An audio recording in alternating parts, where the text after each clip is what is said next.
Assalamualaikum warahmatullahi wabarakatuh. Perkenalkan, nama saya Diman Sengurus Bimanurung. Pada kesempatan kali ini saya akan mempresentasikan hasil kajian mengenai kejahatan perdagangan orang berbasis online dengan fokus pada tantangan penegakan hukum serta upaya pencegahan di era digital. Topik ini penting karena pengembangan teknologi digital selain membawa manfaat besar, juga membuka peluang bagi para pelaku kejahatan untuk melakukan perdagangan orang dengan cara yang makin sulit dideteksi. Latar belakangnya adalah perdagangan orang merupakan kejahatan serius yang melanggar hak asasi manusia di era digital ini. Kejahatan ini tidak lagi dilakukan secara konvensional, teman-teman, melainkan memanfaatkan media sosial, aplikasi pesan instan, dan platform lowongan kerja online. Begitu mirisnya, teman-teman. Indonesia sebagai negara dengan jumlah pengguna internet yang besar menjadi wilayah yang rentan terhadap praktik perdagangan orang yang berbasis online, teman-teman. Kondisi-kondisi seperti ini menimbulkan banyak tantangan baru bagi penegakan hukum karena kejahatan dilakukan secara tersembunyi dan seringkali melibatkan jaringan lintas wilayah negara. Bahkan banyak sekali kasus-kasus ini yang melibatkan negara-negara lain gitu, teman-teman.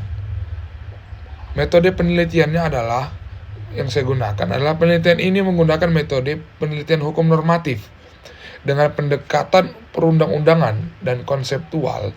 Data diperoleh melalui studi perpustakaan terhadap undang-undang, buku, dan jurnal hukum yang relevan, teman-teman. Kemudian, analisisnya saya lakukan secara kualitatif dan deskriptif, teman-teman. Dan saya akan memaparkan kepada teman-teman yang itu hasil dan pembahasannya, teman-teman. Yang pertama adalah gambaran umum kejahatan perdagangan orang berbasis online. Kejahatan ini memanfaatkan ruang digital sebagai sarana perekrutan dan pengendalian korban, teman-teman. Pelaku biasanya menyamar sebagai agen kerja atau pihak yang menawarkan peluang ekonomi untuk menarik korban, teman-teman. Jadi begitu parahnya, teman-teman. Jadi begitu kita sangat ingin bekerja, ingin mendapatkan pekerjaan, tapi kita malah dimanfaatkan, teman-teman, untuk dibuat dalam kasus ini, teman-teman, perdagangan orang. Lalu yang kedua, modus operandi, yaitu modus yang sering digunakan adalah lowongan kerja palsu dengan gaji tinggi dan persyaratan yang mudah, serta korban tertarik. Lalu pelaku membangun kepercayaan dan meminta data pribadi, lalu mengeksploitasi terhadap korban. Nah, begitu teman-teman yang saya bilang tadi. Begitu teman-teman tergiur dengan gajinya, dengan syarat yang mudah, padahal masuk ke dalam perusahaan tersebut tidaklah mudah, teman-teman. Tetapi teman-teman ditawarkan dengan mudah, dengan gaji yang tinggi lagi. Teman-teman harus waspada akan itu.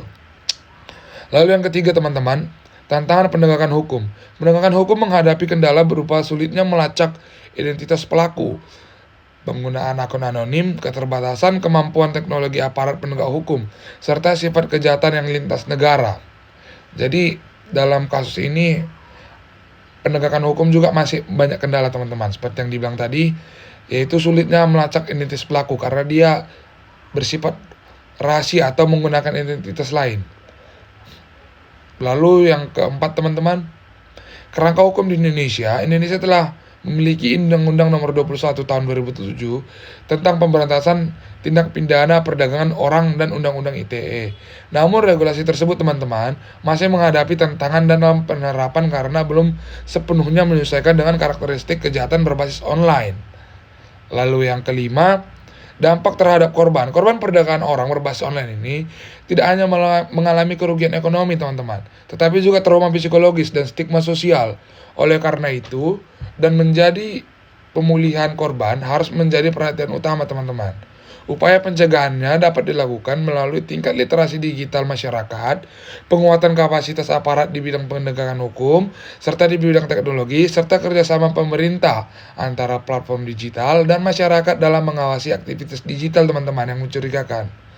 Lalu sebagai kesimpulannya, teman-teman, perdagangan orang ini berbasis online merupakan kejahatan yang serius dan berkembang seiring kemajuan teknologi digital. Penegakan hukum terhadap kejahatan ini masih menghadapi berbagai tantangan, baik dari sisi teknis maupun regulasi teman-teman. Oleh karena itu diperlukan pendekatan yang terpadu melalui penguatan regulasi, peningkatan kapasitas aparat penegak hukum, serta meningkatkan kesadaran masyarakat guna menciptakan ruang digital yang aman, melindungi hak asasi manusia. Terima kasih teman-teman atas waktunya yang telah mau mendengarkan presentasi saya yang singkat ini. Mohon maaf bila ada salah. Terima kasih Ibu dosen. Wassalamualaikum warahmatullahi wabarakatuh. Shalom, Om Swastiastu, Namo Buddhaya, salam sejahtera. Terima kasih.